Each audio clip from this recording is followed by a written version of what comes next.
The F-4 Phantom climbs into the darkness over Thailand twin J-79 engines howling as the altimeter unwinds upward through 20,000 feet. Inside the cockpit, red instrument lights bathe everything in a crimson glow. The radar scope pulses with each sweep, a hypnotic green line scanning from side to side. I keep the cockpit lights turned up tonight. During most combat missions over North Vietnam, I extinguish the glowing red lights, blacking out the cockpit to preserve night vision. But tonight is different. Tonight, I need to see every switch. My hands move across the missile control panel with practiced precision. Toggle switches click into position. Radar selected. CW power on activated. This tunes the 4 AIM-7E Sparrow missiles semi-submerged in recesses along the Phantom's belly to the exact frequency of the aircraft radar. After a few seconds, 4 green lights illuminate. The Sparrows are awake and hungry. Next switch, heat. 4 more green lights. 4 AIM-9D Sidewinders hanging on wing pylons confirm they're ready. The heat-seeking missiles purr a low growl in my earphones, like a tiger waiting to pounce. With the pointed nose and swept-back wings of the F-4, none of the aircraft structure is visible from inside the cockpit at night. In this darkness, I have the eerie sensation of being a disembodied spirit floating over the battlefield. As if I'm flying without an aircraft at all. But I'm not alone up here. My navigator sits in the rear cockpit monitoring his own radar display, watching our 6 o'clock, calling out threats. We're a 2-man organism with a single purpose tonight: hunt MiGs. The mission is simple: orbit over northern Laos near the North Vietnamese border. Provide combat air patrol for an SR-71 Blackbird reconnaissance aircraft that will scream across North Vietnam at Mach 3 and 60,000 feet. Protect it from MiG interceptors. It's a mission that makes no tactical sense. The primitive MiG-21s and obsolescent MiG-17s flown by the North Vietnamese Air Force have virtually no night capability. Their pilots rarely fly after dark. The takeoffs and landings alone challenge them, and the prospect of facing radar-equipped American night fighters is something they avoid at all costs. But orders are orders. I settle into the cruise 400 knots at 33,000 feet, headed northeast. The moon is full and brilliant at this altitude, illuminating the dark folds of the Laotian mountains below. It's a spectacular night to be flying. Tonight, I'd rather have the extra fuel than a gun. Any air combat that occurs will be done at long range on the radar scope. I won't see my opponent until I spot the fireball of his aircraft exploding with the impact of my missile. North Vietnamese pilots had learned to laugh at the Phantom during the day, but they'd never faced it at night. 5 years earlier, the F-4 Phantom II arrived in Southeast Asia, wrapped in the aura of invincibility. It was America's answer to everything. At $2.4 million per aircraft, the Phantom II was the most expensive fighter ever built, and supposedly worth every penny. This wasn't just another jet fighter. This was a revolution. 2 crew members instead of 1. 2 massive General Electric J-79 engines producing 34,000 pounds of thrust in full afterburner. A sophisticated Westinghouse AN APQ-72 radar that could detect targets at ranges exceeding 50 miles. And an arsenal of missiles that made the dogfights of Korea and World War II seem as obsolete as cavalry charges. The F-4B carried 4 AIM-7 Sparrow radar-guided missiles capable of killing enemy aircraft from 12 miles away, far beyond visual range. 4 AIM-9 Sidewinder heat-seeking missiles provided backup for closer engagements. Together, this weapon system would allow American pilots to shoot down Soviet bombers before they ever got close enough to launch their nuclear weapons. That was the theory anyway. The Phantom had no gun. Guns were obsolete. Missiles had made the close-in dogfight a relic of the past.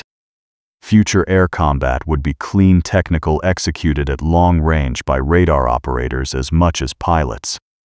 The U.S. Navy believed this so completely that when the first F-4B squadrons deployed to carriers in the early 1960s, air-to-air combat training essentially vanished from the syllabus. Fighter crews were trained like airline captains. Methodical, procedural, focused on intercepting Soviet reconnaissance aircraft in clear sky conditions. Dogfighting was forgotten.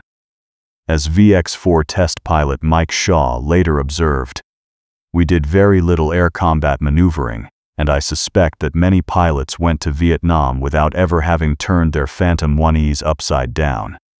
When the shooting started in 1964, the Phantom seemed to validate its design immediately. June 17, 1965. USS Midway, Yankee Station, South China Sea. Commander Lou Page, executive officer of VF-21 Sundown, leads a 6-aircraft barrier combat air patrol. His radar intercept officer is Lieutenant J.C. Smith, an expert with over 4,000 hours in fighters. They're protecting a strike against the Ham Rong Bridge when Smith picks up radar contacts at 45 miles north. MiGs attempting to catch the strike force with a rear attack as it departs. Standard procedure unfolds with textbook precision. Page accelerates to 500 knots. Smith takes control, flying ahead to provide visual identification. Behind him, Lieutenant Dave "Batman" Batson and his RIO Lieutenant Commander Bob Doremus follow at Sparrow launching distance. The MiG-17s turn into Page's head-on attack. As they bank, their distinctive wing planform becomes visible. Positive identification: enemy fighters. "I saw his missile fire guide towards the formation, and the warhead detonate," Batson recalls. "At first I thought it had missed, but then the outer half of the right wing came completely off the MiG, and it started rolling out of control." Batson fires his own AIM-7 at minimum range. Direct hit. 2 MiG-17s destroyed. The first official U.S. Navy Phantom kills of the war. This is what the F-4 was built for. Head-on interceptions at long range. No dogfighting required. Clean, technical, decisive. The celebration was brief. July 10, 1965. The rules changed. The Vietnamese People's Air Force had been watching, learning, adapting. Their Soviet and Chinese advisors helped them understand something crucial: the Phantom's advantages only existed at long range. Get close. Force the Americans into a turning fight, and the equation reversed completely. Ground control intercept operators began guiding MiG-17s to ambush positions. Instead of meeting the F-4s head-on where the Sparrows dominated, they positioned fighters where they could jump the Americans from behind, from below, from angles where those expensive missiles were useless. And in close, the MiG-17 was a completely different animal. November 19, 1967. The disaster.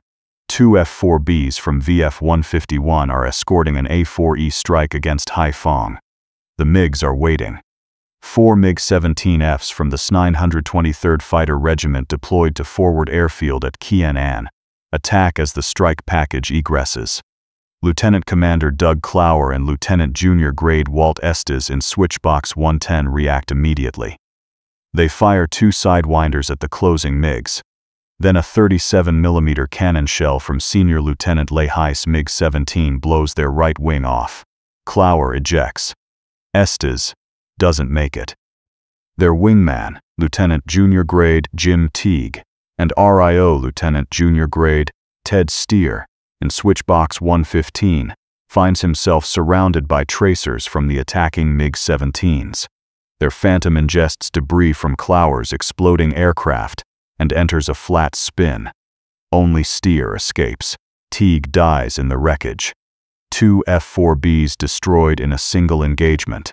Both crews had visual contact with the MiGs. Both had fired missiles. Neither succeeded.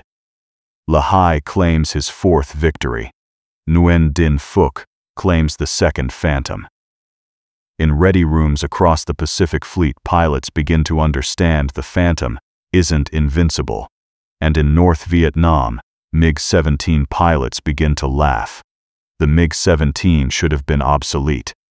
Designed in the late 1940s As an improvement on the MiG-15 that fought American sabers over Korea, the MiG-17F Fresco represented a 1950s technology facing the most advanced fighter of the 1960s. The Soviet Air Force considered it obsolescent by 1957, relegating it to ground attack and training roles. But in the skies over North Vietnam, this supposedly outdated fighter became a giant killer. The MiG-17 was simple. Its flying controls were conventional ailerons, elevators, and a rudder, all operated by mechanical rods and cranks with electrically operated trim tabs. No powered control augmentation like the F-4's sophisticated stability augmentation system. Just pure mechanical connection between the pilot's hands and the control surfaces. This simplicity made the MiG brutally reliable. And in the right hands, devastatingly effective. 3 heavy cannons provided the armament. 2 Noodleman Richter NR-23 fix 5-ounce projectiles at 263. A single hit from the 37mm could cripple an enemy fighter. Gun gases created visible flame and smoke around the MiG's nose when firing. American pilots reported seeing flaming golf balls streaking past their cockpits. At close range, 600 to 1,000 feet, these cannons were devastating. And that's exactly where Vietnamese People's Air Force pilots wanted to fight. Pham Ngoc Lan, senior pilot in the 921st Fighter Regiment in spring 1965, is credited with working out attack patterns that gave his squadron its first successes. His training in China had lasted 6 years. He advocated World War II tactics close to within 1,000 feet of the target to concentrate gunfire. Others went even closer. Nguyen Nhat Chieu preferred to fire from 600 feet, opening with short bursts and moving in to secure the kill. This was possible because the MiG-17 could do something the Phantom couldn't turn on a dime. The MiG-17's loaded weight 13,858 pounds. The F-4's loaded weight 56,000 pounds.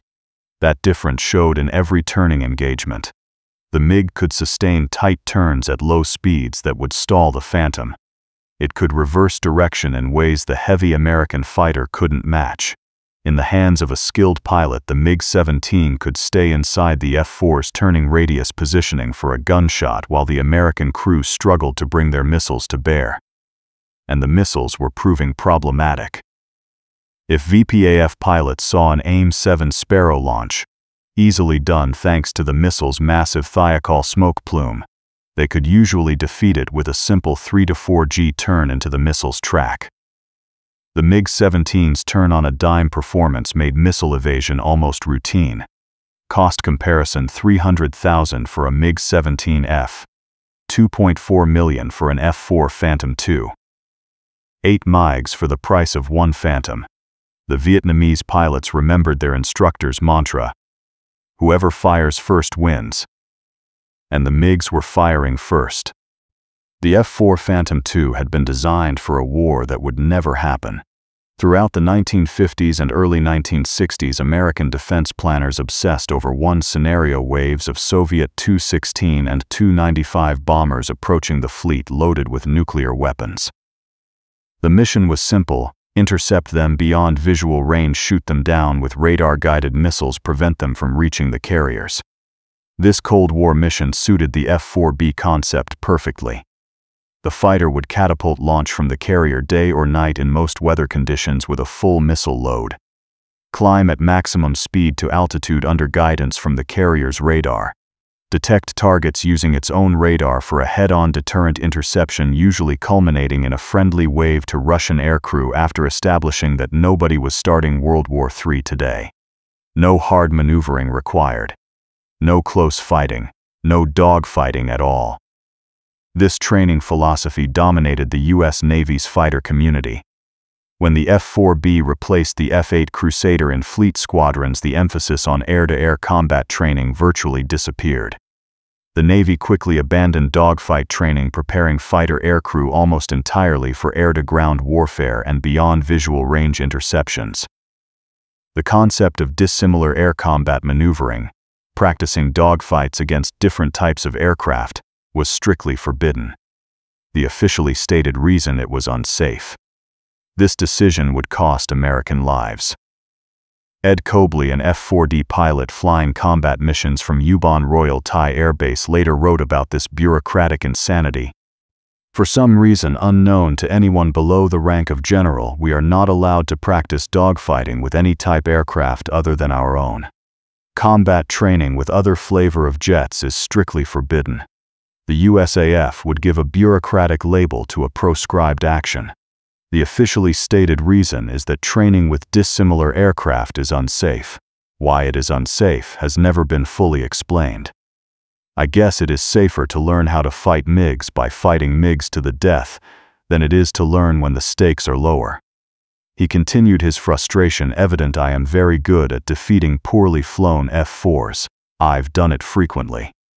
If the North Vietnamese Air Force would only fly Phantoms, I would know just what to do to defeat them. But we have never even seen a MiG, much less fought one in training. The result: American fighter pilots went to war trained exclusively in tactics that worked against other Phantoms, or against hypothetical bombers that would fly straight and level while being shot down. The MiG-17 pilots did neither. The numbers told a brutal story. The F-4's wing loading factor 81 pounds per square foot, almost twice that of the MiG-17. This wasn't just a statistic. This was the difference between life and death in a turning fight. Wing loading determines how well an aircraft can maneuver. Higher wing loading means the aircraft needs more speed to generate the lift required for tight turns. At speeds below 420 knots, the Phantom lost 1 full G of turning ability compared to the nimble MiG. 1 full G might not sound like much. In combat, it was everything. The Phantom needed speed, lots of it. Above 450 knots, its superior power and roll rate gave advantages. But get slow, trapped in a turning engagement, bleeding energy with each maneuver. And the F-4 became prey. The flight controls amplified the problem. The Phantom's stability augmentation system, while sophisticated, made the controls heavy to operate. Large control inputs were required to generate quick reactions. The long control column provided leverage, but even then, wrestling the Phantom through hard maneuvers at lower speeds required significant physical effort.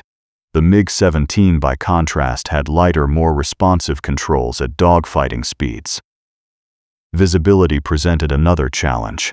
The F-4's bubble canopy provided reasonable forward visibility, but heavy frames, the radar scope, and instrument panels created blind spots. The pilot sat high in the nose, giving a decent view forward and down. But checking 6 o'clock, the most critical direction in any dogfight, required significant head movement and offered limited visibility past the ejection seat headrest. The MiG-17 pilot's bubble canopy, despite its own heavy frames and thick bulletproof glass windshield, actually provided better overall visibility in a turning fight. And then there were the missiles. The AIM-7 Sparrow was supposed to be the Phantom's primary weapon, radar-guided, capable of beyond visual range kills, devastating when it worked. The problem: the Sparrow required continuous guidance from the launching aircraft. After firing, the F-4 had to maintain a stable flight path pointing directly at the target for up to 25 seconds while the missile's radar rode a beam projected by the Phantom's own radar. 25 seconds. In a dogfight, 25 seconds is an eternity. It's enough time for the MiG pilot to maneuver violently, spoiling the radar lock. Enough time for another MiG to position behind the F-4. Enough time to die. Worse, the massive thiokol smoke plume created by the AIM-7's pitching a raid act. A simple 3 to 4 G turn, easy for the MiG-17, usually defeated the missile. Early in the war, reliability was abysmal. Many Sparrows simply didn't launch. Others went ballistic, losing guidance immediately after leaving the aircraft. Some exploded shortly after launch, occasionally damaging the firing aircraft. During Operation Rolling Thunder, only 7 of 15 U.S. Navy Phantom MiG kills were scored with the AIM-7, and the missile's overall kill probability remained under 10%. The AIM-9 Sidewinder proved more reliable, but it had limitations too. The heat-seeking missile required a rear aspect shot, ideally against an aircraft in afterburner. The early AIM-9B had a narrow acquisition cone and could be distracted by sun reflections off clouds or the ground. And to use either missile effectively, pilots first had to get into position, which often meant maneuvering against opponents who could outturn them. The final insult: no gun. Later F-4E models would receive an M61 Vulcan 20mm cannon, but the Navis F-4B and early F-4J variants went to war without any close-range weapons except unreliable missiles. When those missiles failed, which they often did, phantom crews had no options. The MiG-17 always had options: 3 cannons, 650 rounds of 23mm ammunition, 40 rounds of 37mm. Lieutenant Commander John Nash, who flew with VF-213 and later helped develop tactics at Topgun, identified the core principles for fighting MiG-17s. 1. Never slow down with a MiG-17 in an F-4 or try to outturn it. 2. Try to get a lookup shot with an AIM-7. 3. Use his restricted rearward visibility. 4. Take advantage of the MiG's inability to reverse his turn. The faster he goes, the faster his roll rate decreases. At over 400 knots, it is incredibly poor, less than 30 degrees per second. These principles would eventually save lives. But in 1965, 1966, most F-4 crews didn't know them. The Vietnamese People's Air Force had virtually no military aviation heritage to draw upon. The first 110 VPAF students went to China for training in 1956. 30 more went to the USSR in 1957 for their first jet experience with the MiG-15. Training was conducted in Russian or Chinese. Students had to learn new languages just to understand their instructors and aircraft manuals. Most came from far poorer backgrounds than their American counterparts. Physical fitness was often substandard. Many pilots weighed less than the minimum for safe ejection seat use. Their political motivation was constantly tested. Devotion to the patriotic cause was considered as important as flying aptitude. More than 3/4 of students failed to complete flight training courses. But those who succeeded became formidable opponents. By August 6, 1964, when the 921st Sao Do Fighter Regiment flew their MiG-17 Silver Swallows into Noi Bai Airfield near Hanoi, they'd been training intensively for years. Primitive simulator cockpits. Long classroom sessions studying World War II fighter tactics. Practice intercepts guided by ground control. Above all, they learned to integrate with North Vietnam's rapidly developing network of anti-aircraft artillery and radar. The VPAF couldn't compete with American numbers or technology. Instead, they would fight as part of a coordinated defense system. Ground control intercept became the cornerstone of their tactics. The GCI system used an extensive early warning radar network supplemented by visual spotters throughout the country and on Soviet spy ships off the coast. Controllers watched American strike packages form up, tracked their routes, predicted their targets, and positioned MiGs for optimal attacks. MiG pilots followed GCI orders rigidly, partly because the controllers could see the bigger picture, partly to avoid being shot down by their own SAMs and AAA. The tactics evolved rapidly. Early in the war, MiG-17s flew in tight formations, concentrating their firepower. This worked in initial engagements but proved inflexible. By 1966, the close fighting formations were replaced by more flexible high-low pairs. 2 MiGs would fly at 5,000 to 7,000 feet altitude, separated by 1 mile. A second pair flew below them at 1,500 to 3,000 feet, also separated by 1 mile but positioned 2 miles behind the higher pair. The high pair would attack first, engaging the F-4 escorts and drawing their attention. The low pair, often appearing as a single blip on American radar, would climb into the fight, attacking while the Phantoms were distracted. Vertical separation 4,000 to 6,000 feet. enough that American radars tracking the high pair might miss the low pair against ground clutter. It worked devastatingly well. The wagon wheel tactic became infamous. 6 to 8 MiG-17s would form a circling pattern, each aircraft maintaining position in a horizontal circle. F-4s drawn into this wheel found themselves predictable, forced to fly in the same circular pattern, unable to use their speed advantage, perfect targets for the MiG's superior turning ability. Once trapped in the wagon wheel, Phantom crews faced attackers from multiple directions simultaneously. Brake left to evade one MiG, and another was already positioned for a shot.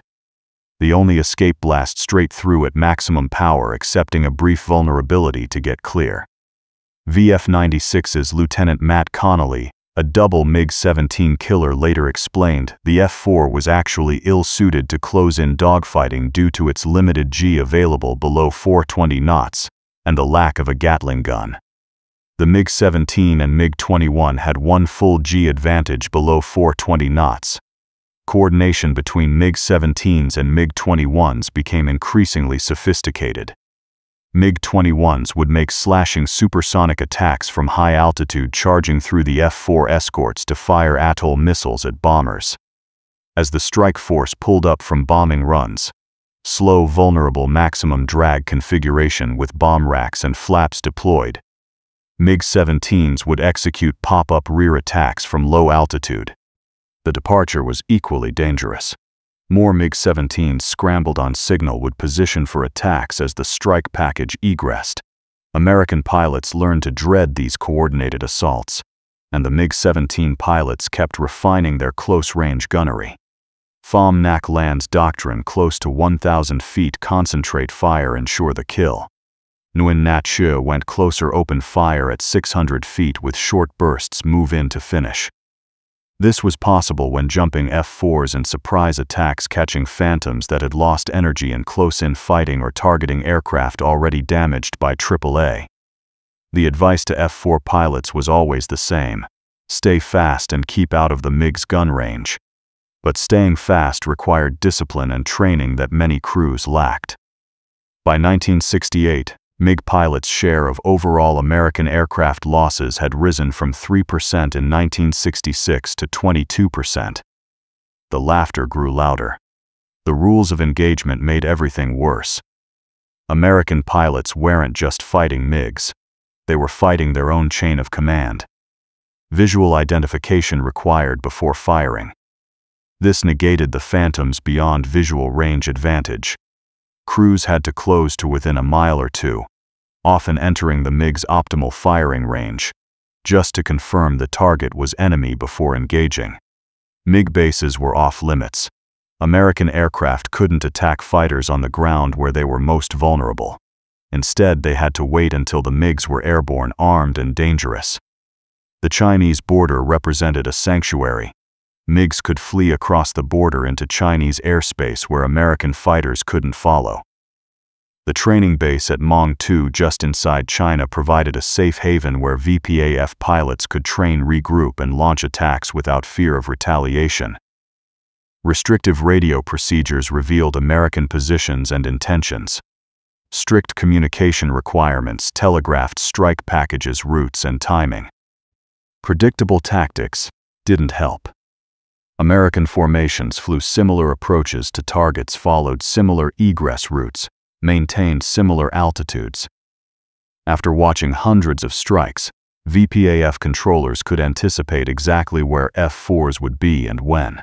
Ed Cobley summarized the frustration: "I have no doubt that we are here over northern Laos at 2 o'clock in the morning because our top commander in Saigon doesn't have the guts to tell the other generals in Omaha that tonight's mission is stupid."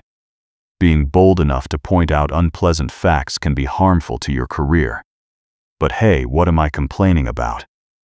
It is a spectacular night to be flying. Am I part of the problem? Should I have told my squadron commander that tonight's mission is a waste of everyone's time and refuse to fly? Where does the buck start? Never mind where it stops. Rather than confront this ethical dilemma, I chose to enjoy the scenery, the night sky, and fly my airplane. The warriors on the pointy end of the spear understood the problems. But the generals in their air-conditioned command centers kept making the rules. And American pilots kept dying. Between March 1965 and October 1968, the Rolling Thunder period, U.S. Navy F-4 squadrons claimed only 9 MiG-17 kills. 5 were scored with the Phantom's primary weapon, the AIM-7 Sparrow.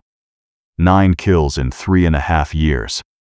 The losses: 3 to 5 F-4s confirmed shot down by MiG-17s. For the most expensive fighter ever built, these weren't impressive numbers. But everything was about to change. Because the Americans were learning. And the MiG pilots were about to discover that the Phantom had capabilities they'd never imagined. The transformation would begin in darkness. Midnight over northern Laos. December 1969. I fly the Phantom northward, the moon illuminating the jungles and plains below with pale blue light. Only the brightest stars are visible above, the rest blanked out by intense moonlight. It's extraordinarily clear. I can trace the Mekong wandering and shimmering below, see the dark folds of the foothills, patches of ground fog low-lying and ghostly. It's a great night for an airplane ride. We drift over the plain of jars, its brown grassland a lighter shade of dark rimmed with blue-black mountains. Unlike the Laotian southern panhandle, northern Laos is not pockmarked with the angry fires of war. I see a few dimly lit hamlets tucked into shallow valleys. The visible lights indicate the inhabitants aren't worried about being bombed. Scattered across the plain of jars are a few fires, probably campfires of the Hmong tribal people. As we get farther north, the campfires become fewer and fewer as the terrain becomes more rugged. Now I pick up the mountains across the border in North Vietnam. Silently black. Totally devoid of any fires. I climb to 33,000 feet to save fuel. The cockpit grows colder, and I'm still soaked with sweat from the aerial refueling effort, so I turn up the cockpit temperature. The moonlight in the cockpit is almost bright enough to read the instruments, but I keep the internal lights on anyway, but dim. I need super sharp night vision tonight. I have the radar scope in the front cockpit on, and I can see the radar beams scanning from side to side on the display. That information is more valuable than trying to capture with my retinas the last few photons from outside. I don't have to set up the armament by feel tonight. I can actually see the switches. For a hardened sewer doer, someone who flies the dangerous night missions over North Vietnam, this is real luxury. This is where the Phantom's true genius reveals itself. The F-4 was designed from the outset as an all-weather interceptor. All-weather didn't just mean rain or clouds. It meant darkness. Complete, absolute moonless darkness, where visual acquisition was impossible and only radar mattered. The Westinghouse AN/APQ-72 radar in the F-4B, and the improved AN/APG-59 in the later F-4J, represented technology that the MiG-17 pilots couldn't imagine.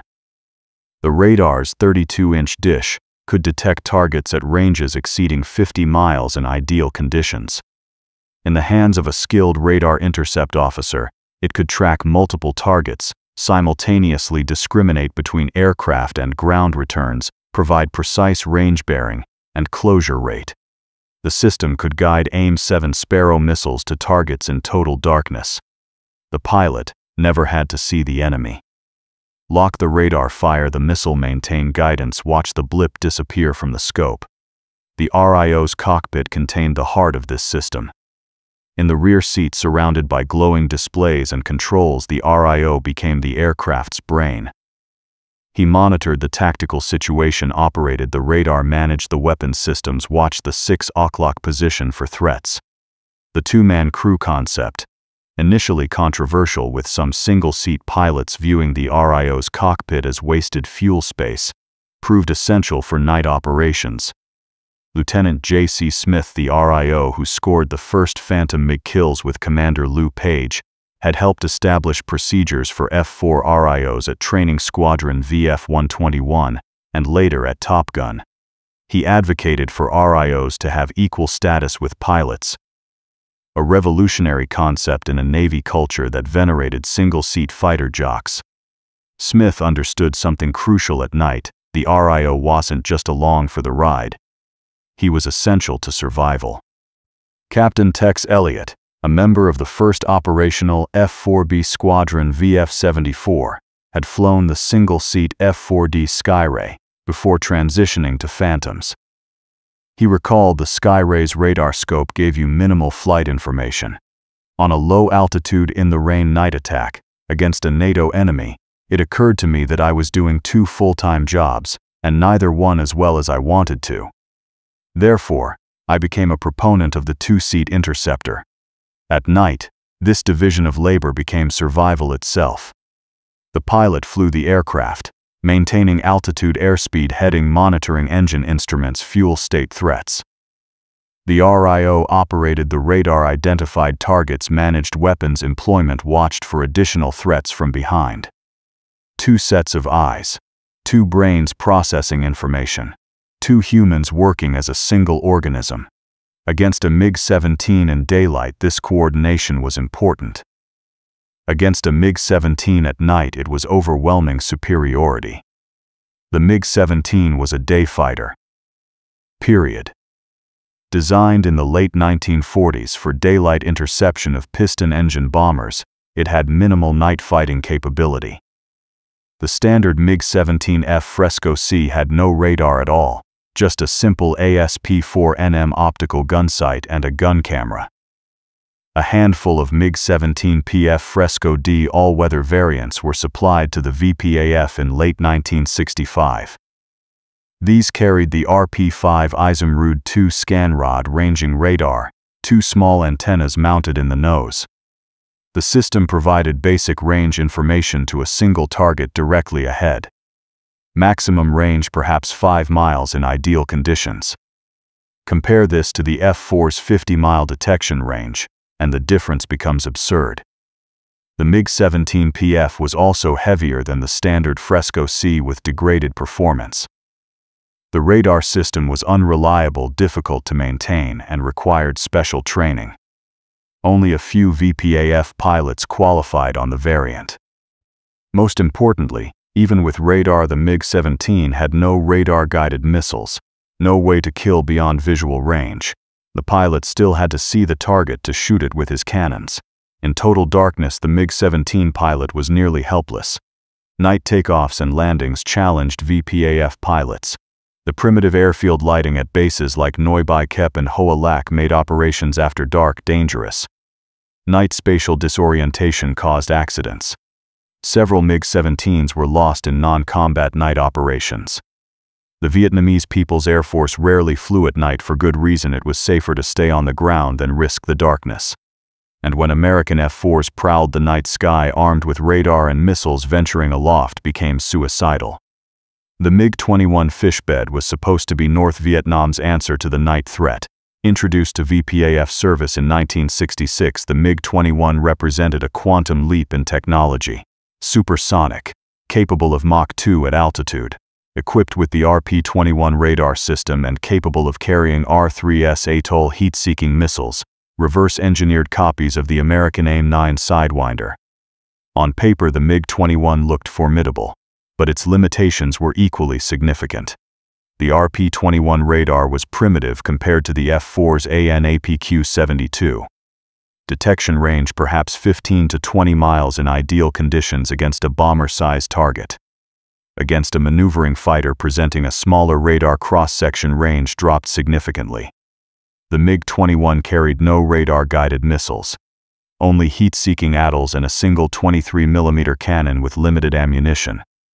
To kill the MiG-21 pilot still needed a rear aspect shot, had to maneuver behind his target and acquire a heat signature. In darkness, this was extraordinarily difficult. The cockpit was cramped, designed for small-statured pilots. Visibility was poor, heavy canopy frames, minimal instrumentation, lighting, everything focused on the primitive radar scope and gun sight. Checking 6 o'clock in the MiG-21 was nearly impossible.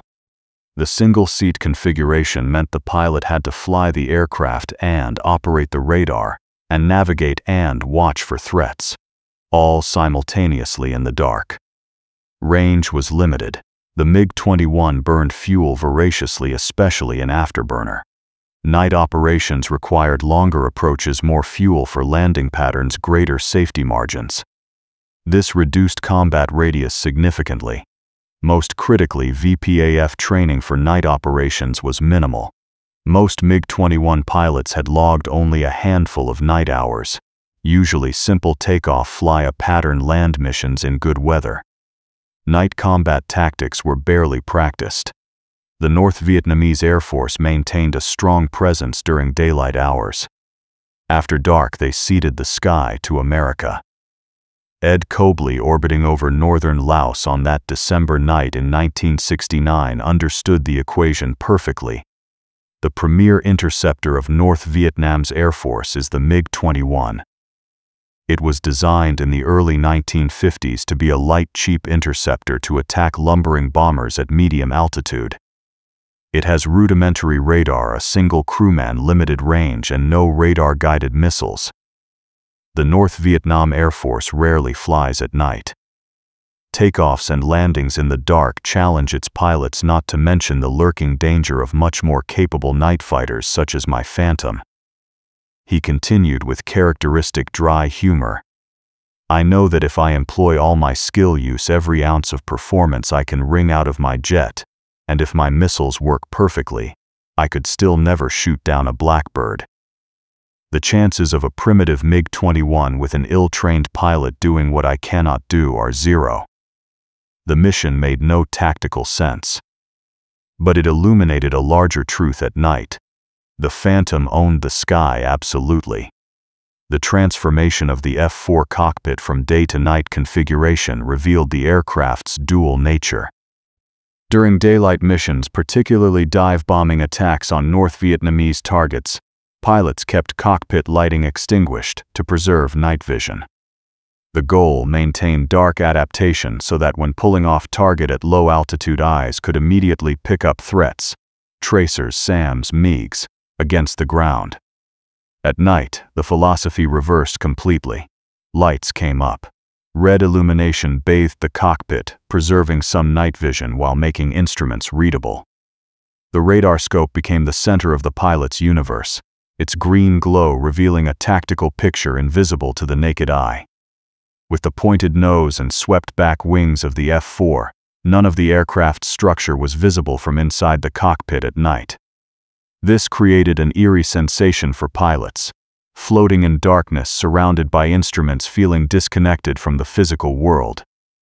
A jet's cockpit at night is one of the coolest places I can imagine to inhabit, Cobley wrote. The former invisible beast is now a willing servant, enveloping and protecting. As long as there is fuel in the jet, I can't be bothered by the mundane things that happen on the ground. The radar became everything. In the front cockpit, the ANAPQ-72 display showed the radar beam sweeping from side to side, painting a picture of the airspace ahead. Targets appeared as bright returns, blips that moved across the screen with each sweep. The RIO could lock the radar onto a specific target, and the system would track it automatically, providing continuous range, bearing, and closure rate information. The pilots display repeated key information: range to target, radar lock status, weapon readiness. A pipper, a small aiming symbol, appeared on the gun sight slave to the radar. Point the pipper at the target, get the right range, fire the missile. Simple, elegant, deadly. For the AIM-7 Sparrow, the procedure was precise. First, the RIO acquired the target on radar in search mode, sweeping the sky looking for returns. When a contact appeared, he used his hand controller to position a tracking gate over the blip. Lock. The radar antenna shifted from search mode to track mode, focusing all its energy on the single target. Range information appeared on both cockpits' displays. On the pilot's missile panel, the AIM-7 status lights illuminated. green indicating the missiles were tuned to the radar frequency and ready. The pipper changed from white to red when parameters were correct. Trigger, pull. The selected Sparrow ejected from its fuselage while rocket motor igniting. The missile flew straight for a fraction of a second, then its own internal radar activated, seeking the reflected radar energy from the F-4's main antenna. For the next 15 to 25 seconds, the pilot had to maintain a stable flight path pointing at the target, providing continuous illumination for the missile. The Sparrow rode the reflected radar beam toward the enemy. At night, this was infinitely easier than in daylight dogfights. No visual maneuvering required. No tracking a target through violent turns. Just hold the pipper steady, maintain the lock, let the radar and missile do their work. The Sidewinder offered an alternative approach. Unlike the complex Sparrow, the AIM-9 was elegantly simple. The missile's infrared seeker head looked for heat. Engine exhaust afterburner plumes any significant heat source against the cold background of the sky. The pilot selected heat on his three-way missile selector switch, a toggle with a 6-inch extension jury-rigged from rigid plastic tubing. This let him cycle through all 4 missiles by feel slapping the tube without looking down into the cockpit.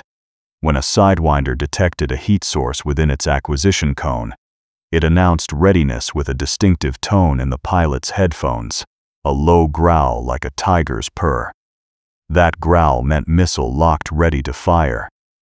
Pull the trigger, and the AIM-9 dropped from its wing pylon motor, ignited, and guided itself to the heat source.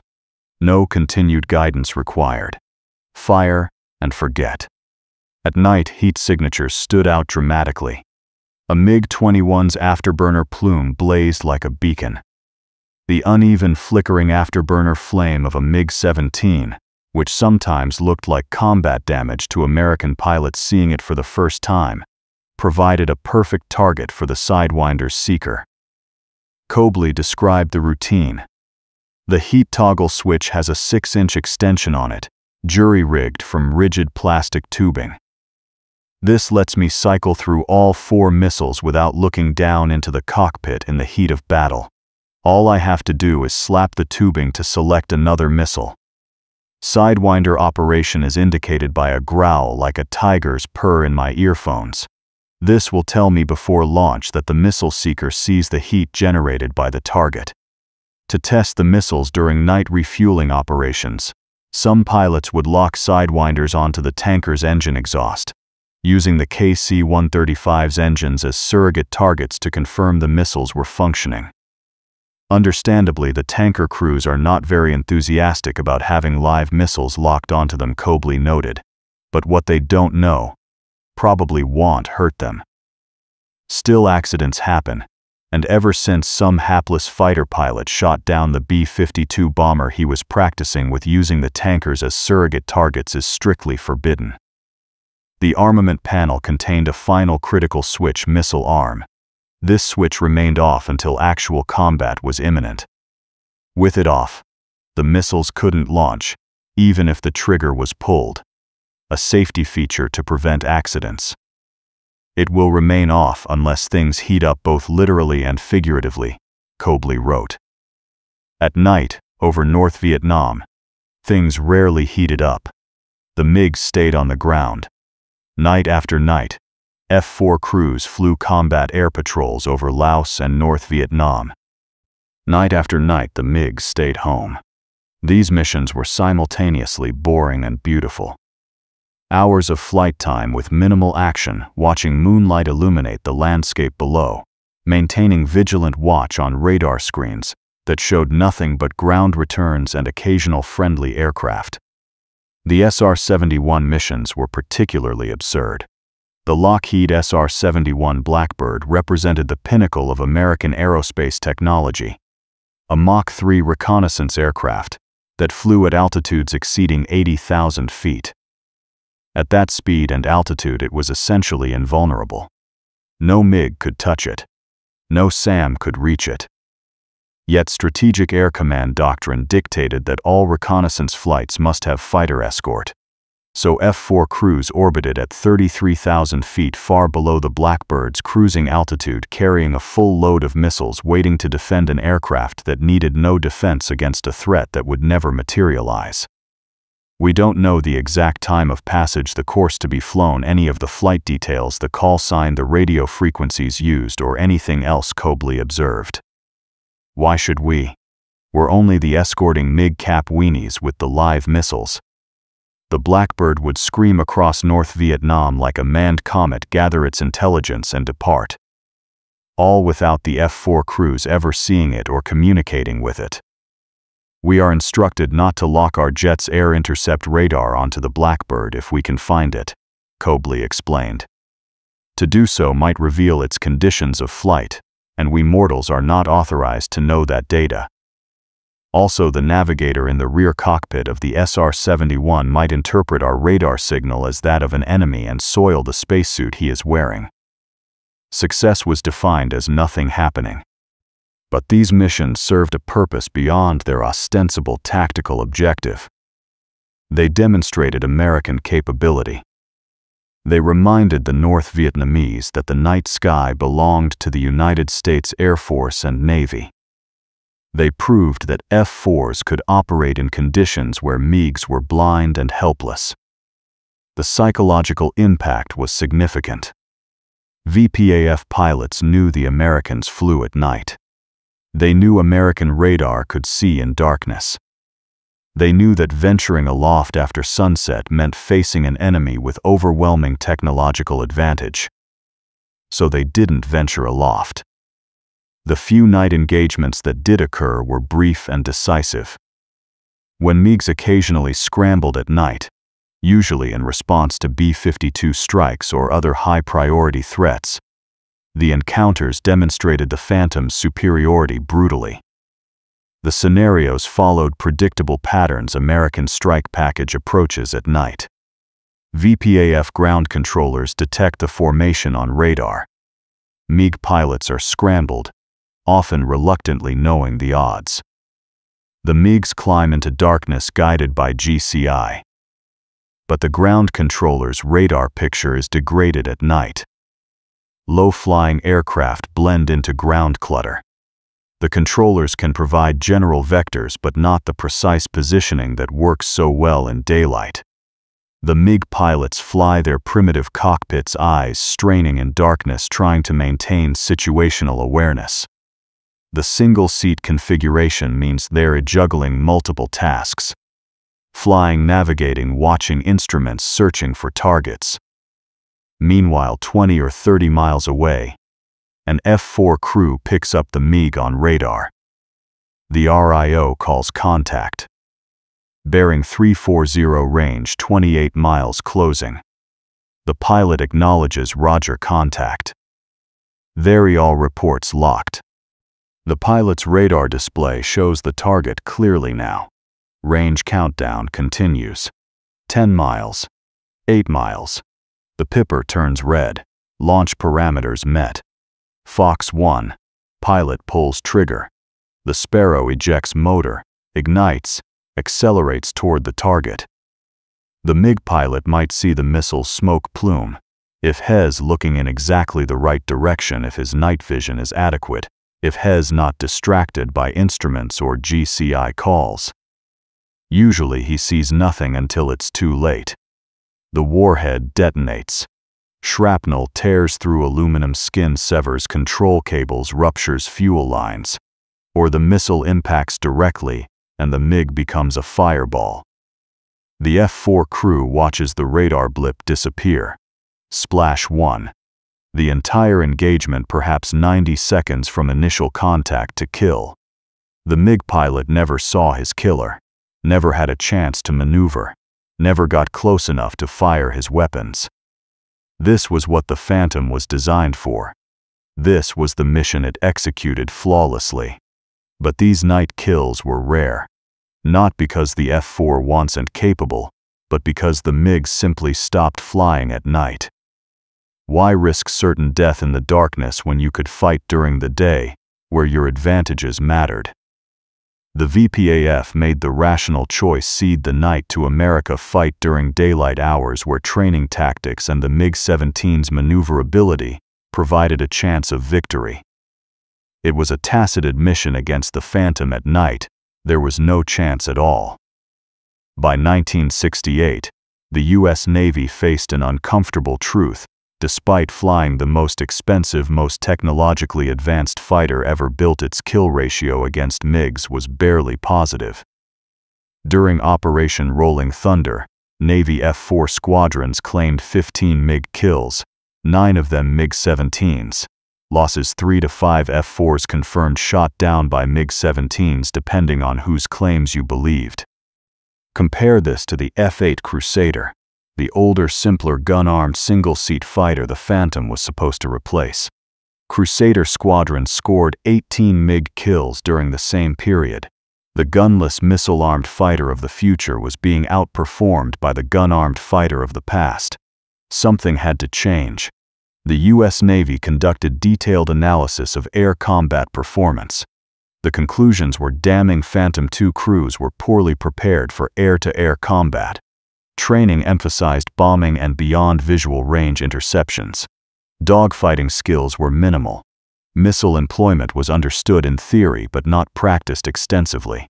Crews didn't understand their aircraft's capabilities or limitations.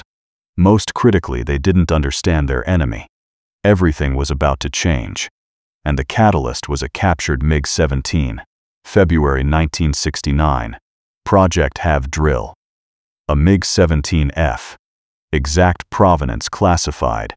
Arrived for testing and evaluation. The U.S. Air Force and Navy would share access. For the Navy commander, Foster Tudor Teague would lead the evaluation. Teague was the perfect choice. Born in Louisiana in 1934, Head learned to fly at age 13. An accomplished college football player whose career was curtailed by injury, Head transitioned to naval aviation and immediately demonstrated natural flying ability and supreme self-confidence.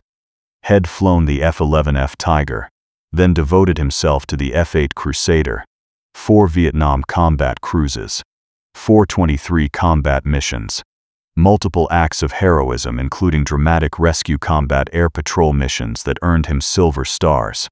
During the devastating fire aboard USS Oriskany on October 26, 1966, which killed 44 officers and men, Teague guided 10 shipmates through smoke and darkness to safety. He later shot down a MiG-17 parked on Noi Bai airfield during a strike mission, was shot down himself by AAA, and bailed out just offshore where rescue helicopters pulled him and a pararescue jumper 3 miles out to sea to avoid ground fire. Teague knew combat. He knew MiGs, and he was about to learn their secrets. Over the course of 255 flights, Have Drill revealed everything. The MiG-17 was simple, utterly reliable, and strong. The VK-1F engine never quit, started every time, ran smoothly. Maintenance was straightforward. The airframe tolerated abuse. Hard maneuvers, high G-loads, rough landings. The MiG shrugged off punishment that would damage more delicate aircraft. In turning fights at low speeds, it was magnificent. Pilots described the MiG-17 as intuitive, responsive, a natural dogfighter. But Have Drill also revealed critical weaknesses. Above 570 knots, the left wing warped due to aerodynamic loads. This created an uncontrollable roll tendency. Pilots had to back off the throttle to regain control, which meant losing speed, losing energy, becoming vulnerable. Above 525 knots at low altitude, the flight controls became impossibly heavy, locked in cement as pilots described it. The mechanical linkages simply couldn't overcome the aerodynamic forces. Large control inputs produced minimal responses. Above 595 knots, below 16,000 feet, severe buffeting made the aircraft almost uncontrollable. The flying controls became virtually useless. These limitations created a tactical window to keep the fight above 450 knots, and the MiG-17's advantages disappeared. At high speeds, the Phantom's roll rate was dramatically superior. The F-4 could reverse direction, roll inverted pull through roll upright, much faster than the heavy rolling MiG at speed. The Phantom's engines produced vastly more thrust. Instant acceleration allowed F-4 crews to disengage from unfavorable fights, climb away, reset the engagement. Climb rate was no contest. The Phantom could go vertical and the MiG couldn't follow without bleeding critical energy. These revelations were incorporated into new tactical doctrines. Lieutenant Commander John Nash, who participated in HAV drill and later taught at Topgun, summarized: 1. Never slow down with a MiG-17 in an F-4 or try to outturn it. 2. Try to get a lookup shot with an AIM-7. 3. Use his restricted rearward visibility. 4. Take advantage of the MiG's inability to reverse his turn. The faster he goes, the faster his roll rate decreases. At over 400 knots, it is incredibly poor, less than 30 degrees per second. The lag pursuit tactic became fundamental. Instead of following directly behind a turning MiG, where the American jet would lose the turning fight, F-4 pilots learned to maneuver outside the MiG's turn circle. Using superior speed and roll rate, they could maintain offensive position, gradually gaining angle advantage until achieving a firing solution. Vertical maneuvers exploited the Phantom's power advantage. Yo-yo maneuvers, climbing then diving, allowed F-4s to control the engagement geometry while maintaining speed. Most importantly, the training revealed that the Phantom could beat the MiG-17 in daylight dogfights if the crew knew what they were doing. The knowledge existed. Now it had to be disseminated throughout the fleet. July 1, 1969. Naval Air Station Miramar, California. The U.S. Navy Fighter Weapons School officially opened. Call sign: Topgun. The school drew heavily on personnel and experience from HAV Drill Training Squadron VF-121 and Test Squadron VX-4. The mission: disseminate effective air combat tactics throughout the fleet. Place at least one Top Gun trained crew in every frontline squadron. The syllabus was revolutionary. Instead of beyond visual range interceptions against hypothetical bombers, Top Gun focused on realistic dogfighting. Students flew against dissimilar aircraft. A-4 Skyhawks and F-5 Tigers flown by instructors simulating MiG tactics. The instructors were former Crusader pilots, combat veterans. HAV drill participants, men who understood what worked and what didn't in actual combat. They taught aggressive maneuvering, vertical tactics, loose deuce formation for mutual support, how to use the Phantom's advantages, speed, power, roll rate, while avoiding its weaknesses. They taught the capabilities and limitations of missiles, when to use the AIM-7 Sparrow versus the AIM-9 Sidewinder, how to achieve optimal launch parameters, what to do when missiles failed. They taught energy management, the physics of air combat, how every maneuver cost energy, how to maintain speed while maneuvering, when to disengage to regain advantage. Most importantly, they taught confidence. Many Phantom crews had internalized a defeatist attitude. The MiG-17 was unbeatable in a dogfight. The Phantom was too heavy, too clumsy, wrong for the war it found itself in. Top Gun shattered these beliefs. Students who had never beaten a MiG simulating A-4 found themselves winning engagements. Winning consistently. Learning that the Phantom properly flown was a formidable dogfighter. VF-96's Lieutenant Matt Connolly, who would become a double MiG-17 killer, recalled between the 1970 and 1971-72 cruises, VF-96 undertook the Top Gun academic syllabus. We flew tactics hops against Top Gun jets as well as other dissimilar aircraft, including USAF F-106s. During our turnaround missile shoot, VF-96 expended the entire West Coast training allowance for missiles. This did not make us popular with Westpac staff, but it later paid handsome dividends. The dividends would be measured in MiG kills. The Sidewinder became the weapon of choice. During Rolling Thunder, the AIM-7 Sparrow had been credited with 7 of 15 kills. Its role as primary armament seemed validated when it worked. But reliability remained problematic. Failure rates were high. The requirement to maintain stable flight for 15 to 25 seconds while guiding the missile made it unsuitable for dogfights. The AIM-9 Sidewinder, meanwhile, was proving increasingly reliable. Successive models, AIM-9B CDG, improved acquisition capability, tracking, and warhead effectiveness. Most importantly, the Sidewinder was fire and forget. Launch it, and it guided itself to the heat source. No continued guidance required. The firing aircraft could immediately maneuver defensively or engage another target. Lieutenant Jerry B. Houston, VF-51 MiG killer, expressed the sentiment shared by most Navy Phantom pilots during the final years of the war. We believed in the Sidewinder. The radars weren't reliable, and we feared that their strobes might have given away our presence and cost us a shot in a MiG engagement. The missile of choice was always the Sidewinder. Always. We would fly into a kill position for the Sidewinder, and once you did that, a kill was practically assured. The statistics bore this out. In 1972, when combat resumed after the bombing halt, all but 2 of 26 U.S. Navy kills were scored with Sidewinders. The original F-4 concept, radar-guided missiles as primary armament, had been turned on its head. But the Phantom's radar remained crucial, especially at night. Even crews who preferred the Sidewinder in daylight dogfights relied on radar for night operations for beyond visual range intercepts for situational awareness. The lesson: the Phantom needed both capabilities: radar missiles for night and long-range work, heat-seeking missiles for close combat, flexible tactics, comprehensive training, confidence in the aircraft and in themselves. The transformation was complete. Now they just needed a chance to prove it.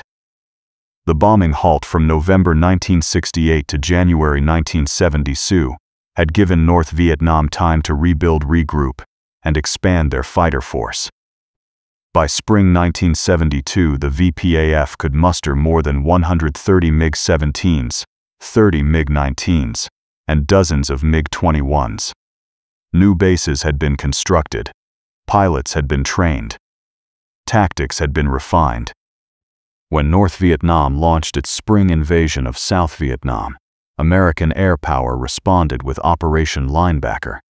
The air war resumed with intensity that dwarfed Rolling Thunder, and the new generation of Top Gun-trained F-4 crews was ready. May 10, 1972. The mission was an alpha strike against Hai Duong Marshalling Yard, a critical logistics hub northeast of Hanoi. Large strike package A-7 Corsairs and A-6 Intruders carrying the bomb's F-4 Phantoms, flying target combat air patrol and MiG-SAP. Intelligence predicted heavy MiG activity. They were right. VF-96 Fighting Falcons from USS Constellation launched multiple two-plane sections for target area coverage. Among them, Lieutenants Matt Connolly and Tom Blonsky in F-4J Showtime 106. Connolly was a product of the Top Gun revolution. Head studied MiG tactics flown against dissimilar aircraft, practiced Sidewinder employment until it was instinctive. He knew his aircraft's capabilities and limitations. He was ready. As the strike package approached Hai Duong, the MiGs came up in force. Connolly and Blonsky saw 2 MiG-17Fs from the 923rd Fighter Regiment pursuing an A-7 Keen Cephs from the 923rd Fighter Regiment pursuing an A-7 Corsair II. The attack aircraft was vulnerable, laden with bombs configured for ground attack, no match for the nimble MiGs. Connolly dove after the enemy fighters. Blonsky set up the radar for an AIM-7 shot. The system failed. Connolly didn't hesitate. Switched to Sidewinder. The first missile missed. Rushed shot, poor parameters, learning experience. Then Connolly spotted 4 more MiG-17s off to his right. What happened next demonstrated everything Top Gun had taught. Instead of panicking, instead of trying to outturn the MiGs, Connolly used his speed and positioning. One of the MiG pilots made a fatal mistake. He rolled wings level, providing a stable target. Connolly fired. The AIM-9G Sidewinder tracked perfectly. The expanding rod warhead detonated.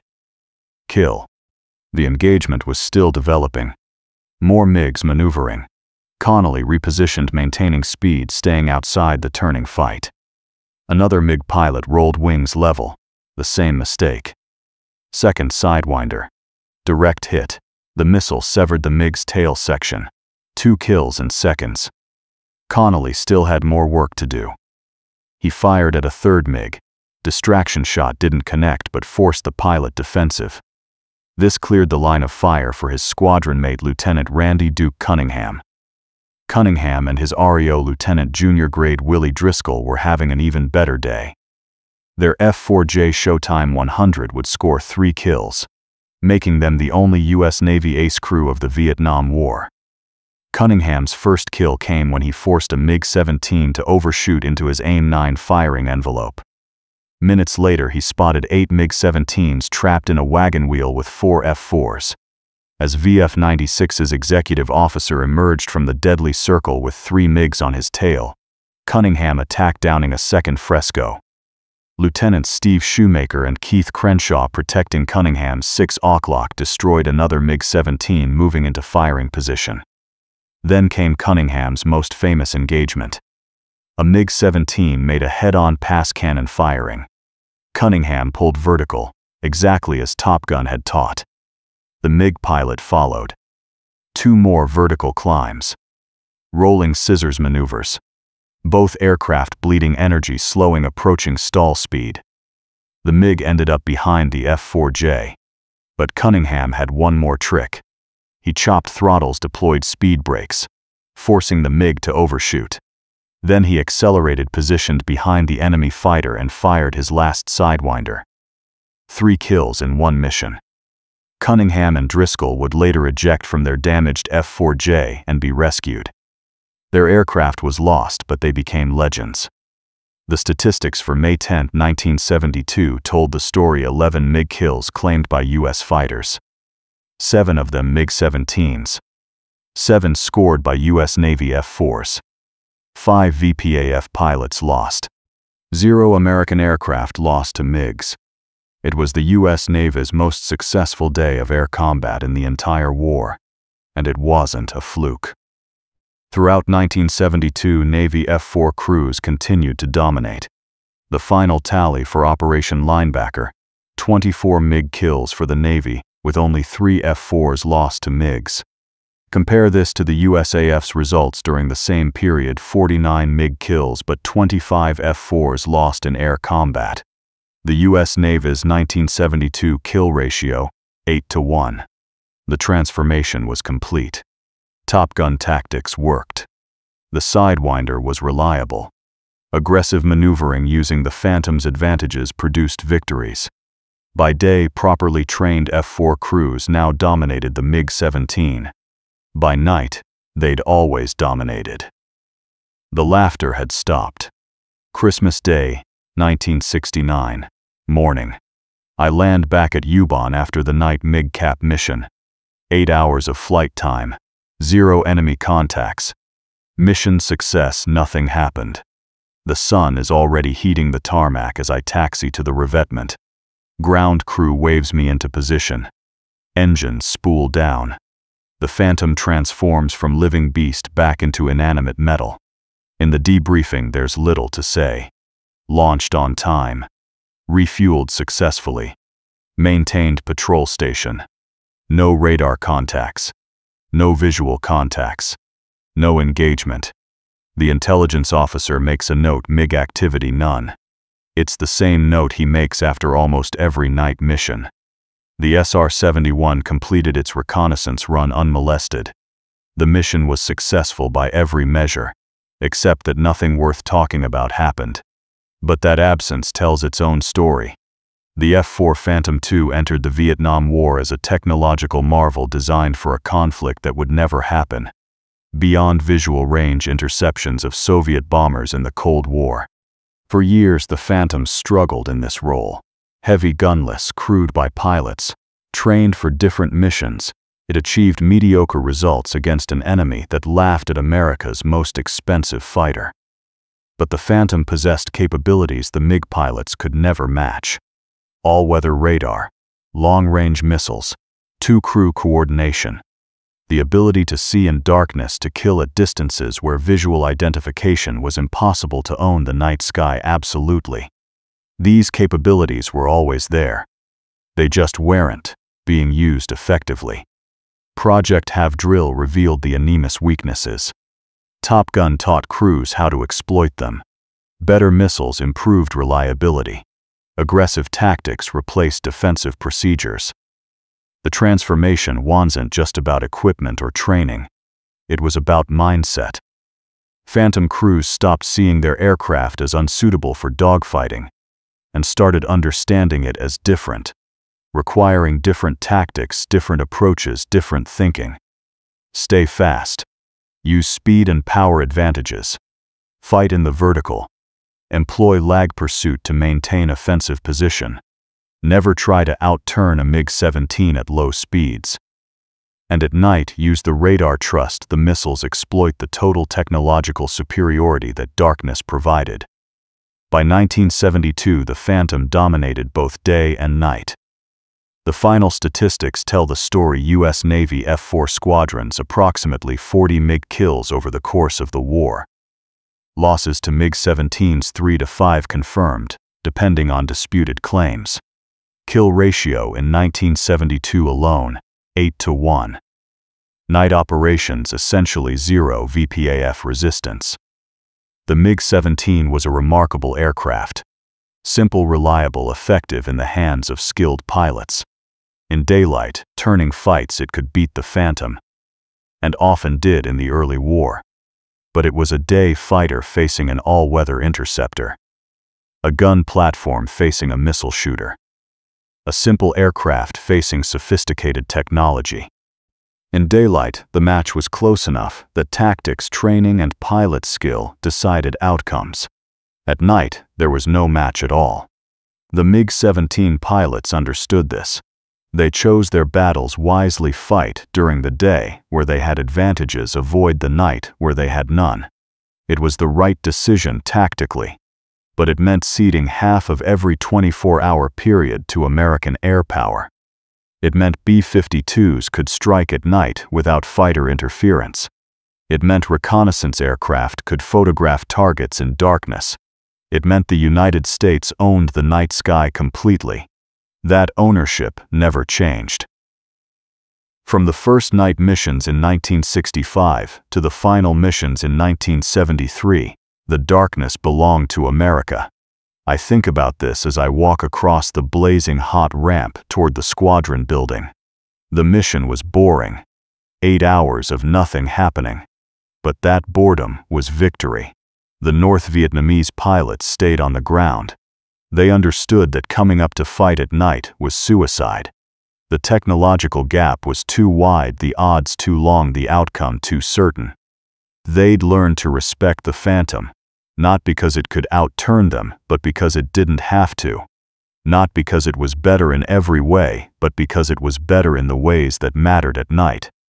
By day, the equation was more complex. Early in the war, the advantage clearly belonged to the MiG. The Phantom's sophisticated systems meant nothing if crews didn't know how to use them. Its speed and power were wasted if pilots tried to fight the MiG's fight instead of their own. But knowledge changed everything. Understanding the enemy, really understanding through have drill flights and combat experience, revealed exploitable weaknesses. Training against dissimilar aircraft through Top Gun built the skills and confidence to exploit those weaknesses. Better missiles improved kill probability. Aggressive tactics replaced the defensive energy-bleeding approaches that had cost American lives. The Phantom that dominated in 1972 was the same aircraft that struggled in 1966. The difference wasn't the jet, it was the humans flying it. Two different wars, really. the day war, and the night war. By day, training tactics and pilot skill determined outcomes. The Phantom could win, but victory required expertise, discipline, and aggressive employment of the aircraft's advantages. By night, technology determined outcomes. The radar-equipped missile-armed F-4, facing primitive MiGs, was like a gunfighter with night vision goggles against an opponent with a torch. The outcome was never in doubt. The sun climbs higher over Yubon. Heat shimmers rise from the concrete. Inside the squadron building, air conditioning provides relief. The debriefing is complete. Paperwork filed. Another mission logged. In a few hours it'll fly again, this time a daylight strike mission into Route Pac 6, North Vietnam's most heavily defended area. MiGs will be expected. The day war, where everything depends on split-second decisions, energy management, missile employment, and whether today is the day your weapons actually work when you need them. But tonight, when darkness falls again, the Phantom will once again own the sky, absolutely. The VPAF has learned this lesson the hard way. They've lost aircraft to missiles they never saw coming, launched by enemies they couldn't detect. They've watched their primitive radar systems fail to provide the information needed for night interceptions. They've crashed attempting night takeoffs and landings from poorly lit airfields. The rational response: don't fly at night. For the Americans, this means freedom of action after sunset. Night reconnaissance. Night strikes. Night MiG caps. Protecting aircraft that need no protection because the enemy won't come up. The missions may be boring, but the message is clear: we can go anywhere, anytime, and you can't stop us after dark. Basserve. Bright night kills of North Vietnamese aircraft, a handful at most, primarily against helicopters and transport aircraft. Not because F-4 crews couldn't kill MiGs at night, but because MiGs wouldn't fight at night. The absence of combat was itself proof of total dominance. Compare this to the day war: fierce engagements, losses on both sides, tactical evolution, doctrine development. A real contest between skilled opponents. The night war was over before it began. One side had capabilities the other couldn't match. The technologically inferior force made the smart decision: avoid combat in conditions where defeat was certain. North Vietnamese pilots laughed at the Phantom during the day, especially in 1965, 1966, 1967, when American crews were still learning their aircraft, still developing tactics, still figuring out how to fight. The laughter was justified. The MiG-17, properly employed, was a formidable opponent. Its pilots were brave, skilled, and tactically sound. They achieved a kill ratio that, while unfavorable overall, was far better than anyone expected an obsolescent 1950s fighter to achieve against the most expensive fighter ever built. But at night, there was no laughter. At night, there was respect. Fear even. Because at night, the Phantom was exactly what it was designed to be: an all-weather interceptor with radar missiles and capabilities that made visual dogfighting irrelevant. The MiG-17 pilots understood something fundamental: you don't fight battles you can't win. You don't laugh at an enemy that can kill you before you know they're there. So when the sun set over North Vietnam, the MiGs stayed on the ground, and the Phantom crews flew their boring, essential victory-proving missions in the darkness. By May 1972, the transformation was complete. Top Gun-trained crews filled the squadrons. Pilots understood their aircraft's capabilities and limitations. Tactics had evolved to exploit the Phantom's advantages. Missiles had improved reliability. Confidence replaced the defeatism of earlier years. May 10, 1972, 11 MiG kills in a single day, 7 of them scored by U.S. Navy F-4s. The VPAF lost 5 pilots. The Americans lost 0 aircraft to MiGs that day. It wasn't a fluke. It was validation. VF-96's Lieutenant Matt Connolly described it. The F-4 was actually ill-suited to close-in dogfighting due to its limited G available below 420 knots, and the lack of a Gatling gun. The MiG-17 and MiG-21 had one full G advantage below 420 knots. However, Top Gun taught us how to fly the F-4 to its advantage and capitalize on the weaknesses of enemy aircraft.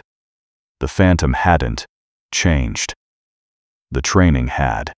And at night, where training mattered less than technology, the Phantom had always been supreme. The U.S. Navy's final tally for 1972, 24 MiG kills against 3 losses, an 8-to-1 kill ratio that rivaled the best results of any Air Force in history. Compare this to the USAF's results during the same period: 49 kills against 25 losses, roughly 2-to-1. The difference: Top Gun training, aggressive tactics, and a culture that treated air combat as a profession requiring study, practice, and continuous improvement. 60% of Navy kills after 1970 were credited to Top Gun graduates. The statistics proved what the boring night missions had already demonstrated: properly employed, the F-4 Phantom II was a dominant fighter. Day or night. The F-4 Phantom II entered service as a Cold War interceptor and became a multi-role fighter bomber. It was asked to do missions its designers never imagined. It struggled initially, then adapted and excelled. Its dual nature made this possible. By day, fast, powerful, capable of aggressive maneuvering when crews understood energy management and tactical geometry. Not nimble like the MiG-17, but dominant when flown to its strengths. The Sidewinder missile proved reliable. Top Gun tactics worked. The Phantom won. By night, a technological marvel without peer. Radar that could see 50 miles in total darkness. Missiles that could kill targets the pilot never visually acquired. Two-crew coordination that divided the workload and doubled the effectiveness. The MiGs couldn't compete. The Phantom won by default. This duality defined the Vietnam Air War. Days, fierce dogfights, tactical evolution, innovation on both sides, a real contest. Nights, American dominance so complete that the enemy chose not to fight. Both were victories. But they were different kinds of victories requiring different capabilities. The Phantom provided both. I finish my post-flight debrief and head to my quarters. The sun is already brutal. Typical Thai summer heat. Inside the concrete building, the air conditioning struggles to keep pace. In a few hours, I'll pre-flight another Phantom for another mission. This one will be a daylight strike. There will be AAA, probably SAMs, possibly MiGs. It will be dangerous. It will require everything I've learned about tactics, energy management, threat avoidance, and weapons employment. It will be nothing like last night's mission. Last night was peaceful, almost serene. Flying in moonlit darkness, radar scanning, missiles ready, waiting for an enemy that never came. Some might say that mission was wasted effort. 8 hours of flight time for 0 result. Expensive fighter aircraft and highly trained crews accomplishing nothing. But they'd be wrong. That mission, and hundreds like it, proved something crucial: American air power operated without restriction in conditions where the enemy couldn't. The night sky belonged to the United States. That's not nothing. That's everything. North Vietnamese pilots laughed at the Phantom. Until they didn't. They stopped laughing when Top Gun trained crews started winning daylight dogfights consistently. They stopped laughing when Randy Cunningham and Willie Driscoll became aces in a single day. They stopped laughing when the 1972 kill ratios proved the Phantom, properly flown, was a dominant fighter. But most of all, they stopped laughing during those long dark nights when American aircraft flew wherever they wanted, whenever they wanted, and there was absolutely nothing the VPAF could do about it. The laughter stopped. The respect began. And in the end, the Phantom proved itself in both realms, mastering the day through training and tactics, owning the night through technology and capability. A jet's cockpit at night is one of the coolest places I can imagine to inhabit. surrounded by glowing instruments, disconnected from the physical world, floating through darkness with radar painting pictures of a world invisible to the naked eye. That's where the Phantom truly belonged. That's where it was unbeatable. That's where North Vietnamese pilots learned the hardest lesson of the war. Some battles you don't fight because you can't win. The day war was a contest. The night war was a surrender. And the F-4 Phantom II, maligned, misunderstood, eventually mastered, proved itself supreme in both.